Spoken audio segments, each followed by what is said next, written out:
What's up YouTube? Georgia Silver Hunter here, and we are back with another huge customer wrapped coin roll hunt. As you can see, we've expanded this customer wrapped hunt to include $half this time. You can see the wraps are really ugly, and we're going to talk about that because I've been getting a lot of comments lately about what you see here, and it doesn't make me real happy, so we'll talk about it when we get to them. But 220 in halves, we've got 200 in quarters, 125 in dimes, and I think $50 in nickels. You will see I've got 5 bank wrapped rolls of nickels.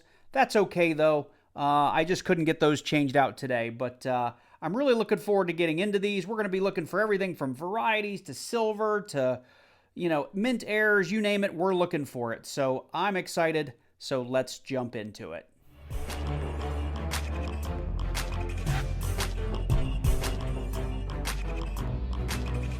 So like in my last video, we're going to do these one denomination at a time. I think I'm going to do the dimes first, the halves second, the nickels third, and the quarters last. And that's mainly because of my nickels and quarters. We will be trying to fill out my my coin folders to finish out a collection that I'm building for both of those denominations. And I like starting with the dimes simply because they're kind of easy to hunt because there's only a few things to look for, and I typically don't look for them, like the 1996 W, the 2009, I think both Philadelphia and Denver. But the main thing I look for is proofs and silver. It makes it really easy to hunt these because all we have to do is just dump them out, push them together like so, and if we happen to see that nice white edge in there, then we know we've got some silver. I know in my last hunt, we opened every single roll on camera. I'm not going to do that today in the interest of time because I feel like my last video was a little bit long. So with that said, please do look in the description down below this video for a document that I have down there for all of the coins that we'll be looking for today, whether we're looking at the $half, quarters, dimes, or nickels. And you can download that and use that for your own hunts if you like, or just to follow along with my videos. So with that, I'm going to go off camera. I'll keep hunting these dimes, or edge hunting these dimes, and if I find something, I'll be sure to bring you in. We are 12 rolls from the end, and I didn't see this until it came pouring out here, but we have this little itty-bitty dime. You can see it's smaller than our dimes by a lot. It's this little 10-cent piece from, where is that from? Looks like the Republic of Trinidad and Tobago, 1980. We'll put that up with our 5 pence cent, or our 5 pence piece from England. We're 5 rolls from the end, and it looks like the customer wrap dimes may be another winner. You can see right here that nice big shiny silver edge. Let's just hope it's not Canadian, and it's not. We have a 1964, looks like a Philadelphia 90% silver dime. This is pretty awesome. I think the melt on these, in my last video, I think I said melt was like closer to $2. Based on the last video, I think they were like $1.80, but with today's premiums, easily like a $2.20 coin, maybe $2.40, based on its silver value with premium. So always excited to find some silver. All right, well, the dimes weren't super productive. We will be hanging on to this 1964 90% silver dime. So any hunt that you find some silver is always a winner. I do keep all my foreigns as well, so I'll throw those into a bin. There's not really any value in it for me, but I just like hanging on to the foreigns that I find.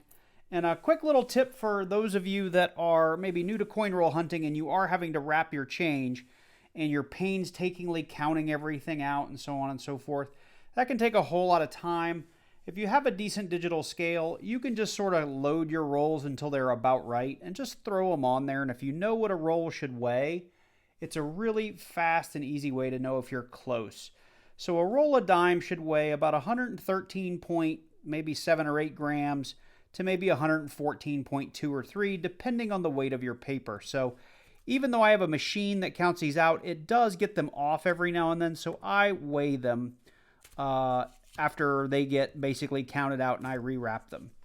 Something else you can do to help out your fellow coin roll hunters, and of course I can't find my really nice Sharpie, but before you take them back to the bank, I get this asked too, how do I make sure I don't get my same coins back? Just put a little circle or a little dot or a little X or a little letter S. Put your own mark, make something up, put it on there so that you'll recognize it. And that way, if you happen to go back to the same bank and get some more customer wrap change, if you see your mark, you at least know that's a wrap you've seen before and likely the same coins that you've had before. So I do a little dot. Now I use a fatter Sharpie when I do it, so I can just kind of make a real quick circle. But I highly recommend you do that. And that way, if there's other hunters in the area or other people who are just coin collectors, they kind of know that roll's probably been searched. So with that, we're going to move on to the half dollars. All right, well, here's all of our half dollars. And before I jump into these, I did want to address a comment I've seen in my last couple of videos about wasting wraps and tearing paper and so on and so forth. And why don't I use a bank that has a coin machine? So I'm going to start with the wraps first. I don't anticipate finding anything in here because this is likely from another coin roll hunter who either didn't want to pay for wraps or couldn't get enough from a bank to make it worth it. And so they're using like something to just pry the rolled edge open. They're going through the coins and then they're restuffing them back in here. And typically in the process of stuffing them, you pretty much damage the roll pretty badly anyway. But it is a cheap and free way to get your coins re-rolled and back to the bank.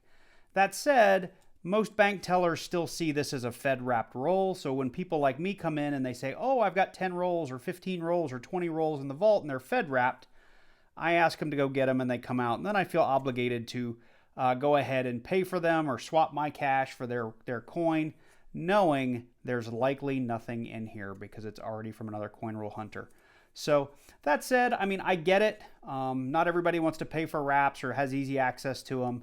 But this is real frustrating whenever I see it. And I've actually gotten sealed bank boxes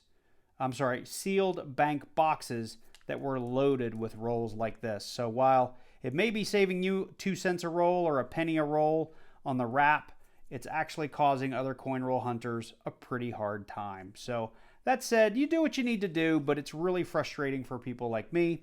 I'm going to hunt these for varieties anyway. I'm not real hopeful. Everything here in a true, sort of customer wrap, I'm excited to get into because there very well could be some silver in those because these could have come from anywhere. All right, so I will bring you guys in as soon as I find something. If I do, it will likely be in these last, whatever this is, 3, 6, 9 rolls. So hopefully I'll see you soon. So as expected, those first, I think it was about 12 or 13 rolls that were restuffed bank wraps came up empty. I'm going to go ahead and open all these on camera, and we'll fast forward if we don't find anything. But I did answer the question about why do I rewrap. And the reason is that all the banks near me that had coin machines, or at least free coin machines, they've decommissioned those machines. And the ones that still have them have a $200 limit before they start charging like a 10% fee. And for the amount of coins that I go through, it just doesn't make sense to have to pay the fee, so I rewrap. I do buy these in bulk from Staples, or I think there was a place called like bankrate.com that I found these at. And, I'll make a $60 or $70 order, and the wraps that I buy last me for 6 months or 8 months or something like that. So it's no big deal. The other thing I'll say is those of you that are unwrapping those bank wrapped rolls and trying to restuff, getting that last coin or two in really sucks. But as you can see here, while I'm just dropping a coin, getting those in here just takes a second. And I would much rather do this and move on than sit there fighting with a bank wrapped roll. So with that said, let's go ahead. We'll jump into these last couple of whatever it is here. So 4, 8, 9 customer wrapped $half rolls, and we'll just edge hunt them like we do everything else. And hopefully we find a little bit of silver. There's kind of a yucky one. It's just a 79. And again, I will go back through those looking for varieties, but that's not terribly exciting to watch me do.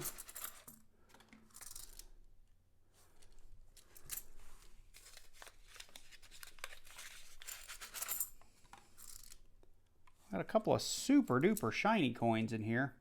So 2021 Denver. That looks like a fresh out of a mint set 1989 Philadelphia. That's a gorgeous coin. What else do we have? It's another 1989 Denver. I mean, just look at the edge on that. This is a beautiful coin. This would be something that'd be like mint state 65, 66, something like that. This is just a gorgeous coin. Let's see here. What else? We got 2 more that are kind of shiny. It's a 1985 in really, really good shape. I may check these for upgrades against my book. I'm not the type to get this kind of coin graded because after grading fees and everything, you'd never get your money back. But they're beautiful book fillers, so we'll set those aside, except that 21. Because those you can find just about in every roll from the bank these days. All right, here we go.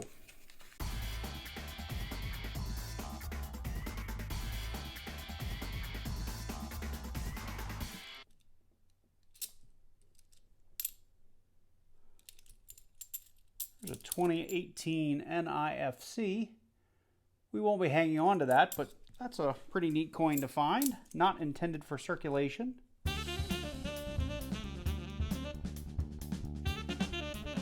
All right, well, no silver in our halves. I'll go off camera and I'll hunt for varieties. And if we don't have anything, the next time you see me, we'll be jumping into our nickels. So as expected, we didn't find anything in the remainder of those $50. So we're going to move on to our nickels. And as a reminder, we are working on our Buffalo folder, which as you can see, we are missing quite a number of them. And I have a bunch of dateless ones that I have not nickedated all of them. I'm sure I could probably fill in a few more holes, but I'm trying not to nickadate every nickel that I have. I'm saving a few rolls of just found in the wild, good old Buffalo nickels. That said, we're also working on our Jefferson nickel album from 1938 to, I think this goes up through like 2020 or something like that. But I really don't have that many holes to fill, maybe about 8 or 10 of them. And then we pretty much get into all San Francisco clad proofs, which I don't necessarily hope to find all of those coin roll hunting. So we'll put those aside. If we do find any upgrades or book fillers along the way, I'll be sure to show that off at the end of the nickels or maybe at the end of the video. But while I have you in here, let's go ahead and just break into one roll and see if we have any war nickels or anything of any major interest in here. We do have one dark one. Sometimes the dark ones end up being silver. Not this time. It's like a 1980 something. And believe it or not, this is the easiest way to get a quick look, in my opinion, of what you might have in the roll. That's an 83. It's a 65. Nothing else is jumping out at me as too old, so I will go through each of these to make sure we didn't miss any varieties or any 30s, 40s, or 50s. And I will bring you in at our next find. So getting through those last couple of nickels in the first roll, we did actually have a 1958 in there. Looks like it is a Denver. So we'll put this up on the board as our first nickel find. We find lots of 58 Denver, so not too excited about it. And it's definitely not something that's so good it's going to replace anything in my album, but it is a find. So we've broken into roll number 2, bringing you in for our next find. And I've already seen it, so it's not a surprise, but it is a 2009 Philadelphia. Now, it's not in great shape, not going to upgrade anything in my book, and you may be wondering why 2009. Well, 2009 was a very limited mintage year, and I've already got my red book out to show you real quick. I have it out here. This is the 2023 up on nickels. You can see here, here's my 2009P and 2009D. You can see we've got less than 40 million of the 2009P and just under 47 million of the 2009D. And when you compare it to a lot of other years like 2008, there were 280 million of those made. 300 and almost 50 million of those made. So this is a very, very low mintage nickel in the grand scheme of things before you get kind of further back in the years. So I've been hunting nickels now for quite some time. And this may be, where did I put it? I got to find it. There it is. This may be like the 3rd or 4th 2009, maybe the 5th 2009 I have found in probably a year to 18 months of hunting nickels. So I hang on to these even when they're not in good shape, simply because they're such limited mintage. Roll number 4, and our next find, it's kind of an ugly one. Still counts. It's a 1957. Looks to be a Denver, but this one's not winning any beauty contests. Very next roll, roll number 5, I just got them laid out, and as I was kind of peering through them, I had something sticking out in the back. It is another 1958. Let's see if we have another Denver, or perhaps something different in a Philly. Looks like we've got another Denver. So I think we're on roll 8, and we have our next find, and it is another 2009. Now this one may actually be an upgrade for our book. This is a really nice 2009 Denver. Let's see those steps. They look pretty good through just my camera. Let's see here, maybe under the scope. Pretty good looking steps there. Now on more modern nickels, full steps is pretty common, but it is just something I like to check, especially if it's something going into my album. This one's really nice, so we'll put that up on the board as our next find. So we're 10 rolls in, and we have our next find, and it's the oldest find of the hunt so far. We have what appears to be a 1938 Denver. Well, is that a Denver or San Francisco? That is a San Francisco. Well, this just got interesting. Let me check my sheet. This might be a key date or a semi-key date. Most likely a book filler as well. Let me check on this one, make sure we know what we're looking for, if there's any errors or varieties, and I'll be right back. So I did confirm the 1938S is a key date, and let's look at this in Red Book. It's pretty crazy, the low mintage on this thing.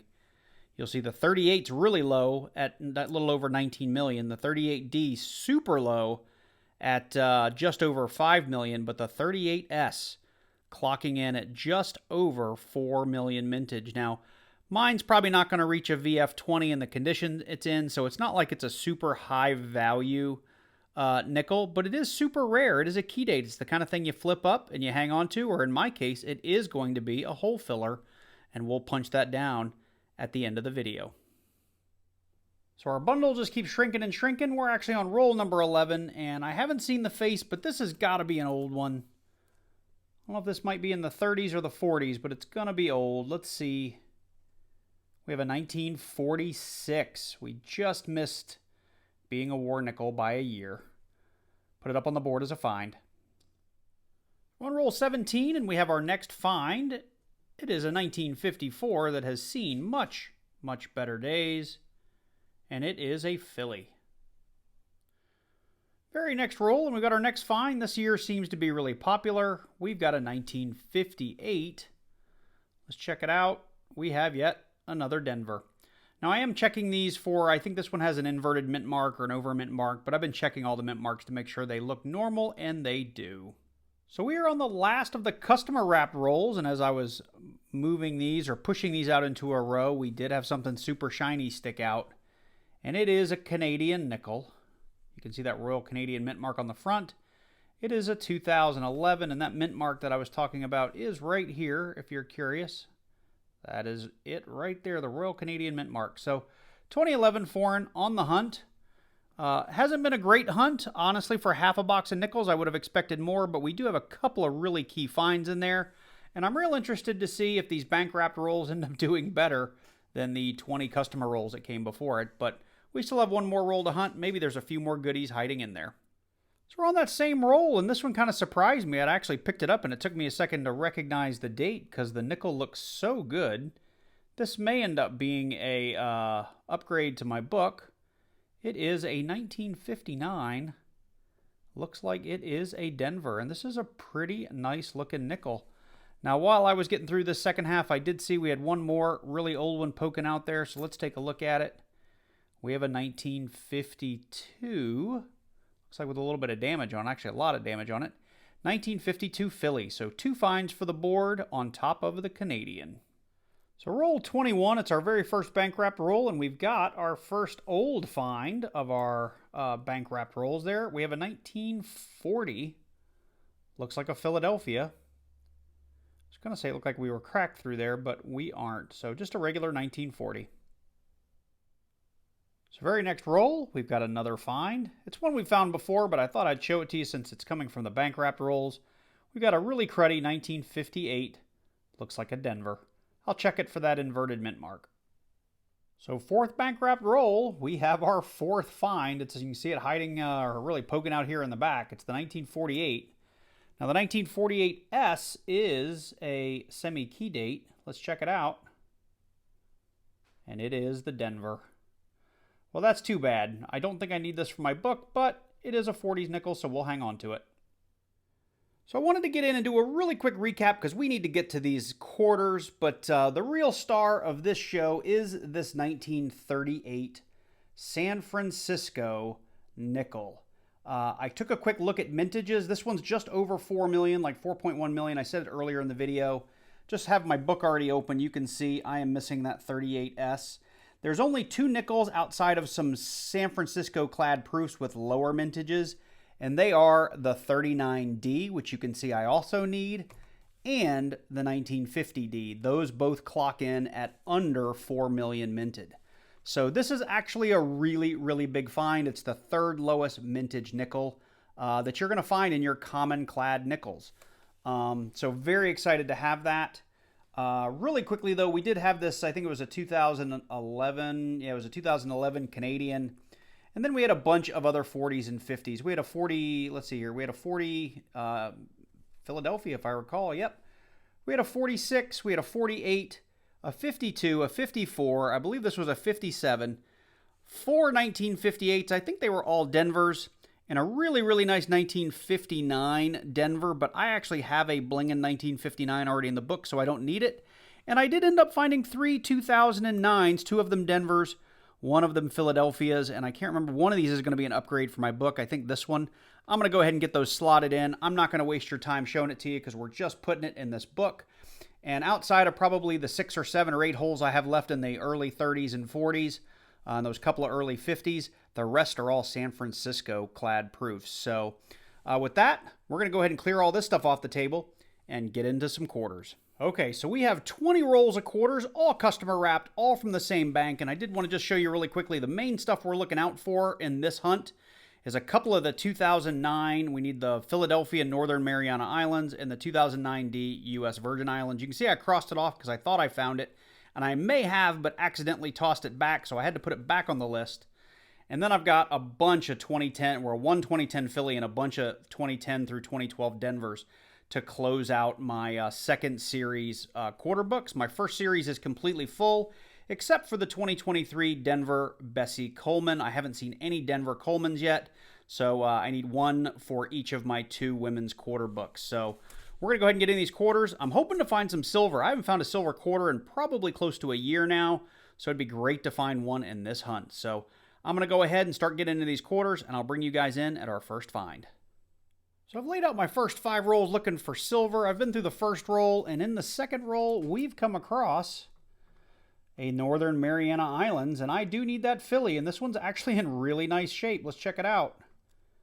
Awesome. It is a Philly, so we've got a really, really nice book filler here, and meaning we only have 1 more state quarter to fill the book. So getting into roll number 3, and I've already looked at this. It is a very, very common die chip error on the 2022 Wilma Mankiller quarters. It's easier to see if you get it under a scope. Yeah, there it is right there. If you look here in the hairline, you'll see we've got a ton of extra metal that shouldn't be there. And there should be just like a little channel, kind of like you see here and here and in here. That metal's a die chip. It's an error during the minting process. Not worth a lot of money, but typically I find a handful of these in every hunt. So we're getting through roll number 9, and I do need an upgrade for my 1983 Philly quarter. So I had originally just pulled this out to take a look at it under the scope. And there is also a spitting eagle error. But when I flipped it over, I did notice we've got an interesting little die break that seems to run all the way, nearly all the way across the reversed. I say die break, but maybe it's a die crack through most of the reverse. And looking at the front, looks like we've got a little bit here on the front as well, right down here. Let's get this under the scope and take a quick look together. I do think it's a die crack. If you disagree with me, let me know in the comments down below. I also did look this up on eBay and found some similar quarters that only going for $1 or $2. So don't think this is a real high value find, but still something kind of interesting. And you can see right here, we've got a really kind of nice big die crack running kind of all the way up and through the base of Washington's head. Let's see how far does it go. It looks like maybe it comes out of this side just a little bit, but kind of runs all the way underneath the bust of George Washington. And then on the reverse, see if I can get this settled in there, you can see this one shoots right out of the eagle's nose there. Now the spitting eagle, it's actually it's a die clash that causes that one, and you actually have a bit of Washington's neck from the front of the coin coming through here on the reverse. This is a die crack running all the way through the wing. Let's see here, and actually all the way down, it kind of curves down here and out the side. It looks like we've actually got a little bit of a die chip here, which is kind of interesting as well. And that crack actually does go all the way through the other side of the eagle's head, all the way up, and kind of stops right here at the wing. You can kind of see how it gets through here and just kind of stops. So it's an interesting find. I don't think it's super valuable, but it's something I'm going to flip up and hang on to because it's an interesting quarter. So that $200 in quarters went pretty quick. I didn't bring you in too many times, far fewer times than I have coins here on the board. So let me go through what I found. We did have this Northern Mariana Islands, Philadelphia, that will be a book filler. And I did find an actually decent American Samoa 2009 from Philly. I'm going to check that to see if it's an upgrade when I get that book out. We did find a 2012 Maine, which is going to be a book filler, as well as, and these are out of order, a 2010 Arizona Denver that is also going to be a book filler. We did have that, I brought you in kind of at length on this interesting die crack, 1983 Philly, and on this Wilma Mankiller die chip. Again, both of those are not worth very much money, maybe a buck or two. We did have 3 Philadelphia Bicentennials and 2 Denvers. Neither of the Denvers had the DDO, but I say this in all my quarter videos. I hang on to my Bicentennials and make rolls when the quarters are decent. The ugly ones go back to the bank. And then I did make me a little upgrade list, and these are all the ones I pulled. Now, I did check against my books to make sure these were upgrades, but we did find a nice 1967, a 1970, a 1971D, and a 1995D, all nicer than the quarters we already had in our Series 2 book. So I'm going to go ahead and get the books out. We'll punch these down and do a quick wrap up.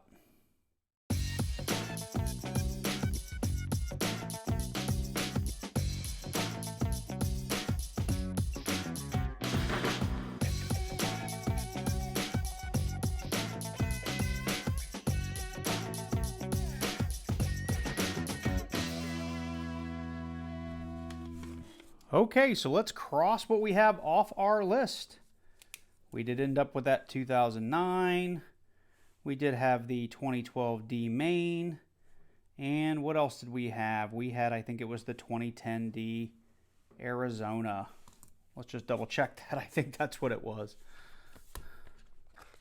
Yes, it was the 2012 or the 2010 D Arizona. Leaving us with just 1, 2, 3, 4, 5, 6, 7 coins to finish out our National Park book and 1 for our State Quarter book. So I'm not going to go through all our nickel finds again. We had some good ones. That 1938S was obviously the king of the nickels. Got a couple over here. The 2009s are always cool to hang on to because they're super low mintage. And then in our dimes, the real find for me, because I am a silver hunter, so I love my silver, this 1964 90% silver dime is definitely a keeper. So with that, we've reached the end of our video. Not as many finds as I'd like to have, but you know, you find what's in the coins, and that's what we show on your videos. I'd hate to think that every one of my videos was stellar, because then you guys would start thinking I was stuffing my rolls. And the reality is, what I find is what you see. So with that said, if you did like this video, make sure you drop down below, click on that like button, and leave me a comment. If you're new to the channel and you like coin roll hunts or you like videos about gold and silver, make sure that you drop down below, click that subscribe button, and click on that little bell and select all so you get notified each and every time I do release a new video. I really appreciate each and every one of you for coming to my channel and watching my videos, especially those of you that make it this far, because I know some of these mixed coin roll hunts can be quite long. So I really do appreciate you guys coming and checking it out. I do want to throw up on the screen, I do have one channel member in my $4.99 and up category, so I like to shout him out, DJRR. Hope you're doing well. Haven't gotten an email from me in a while, so hope things are okay. And feel free to check out my channel memberships. There's a couple of benefits in there for you if you're interested. So with that said, you guys take care, and I look forward to seeing you in the next one.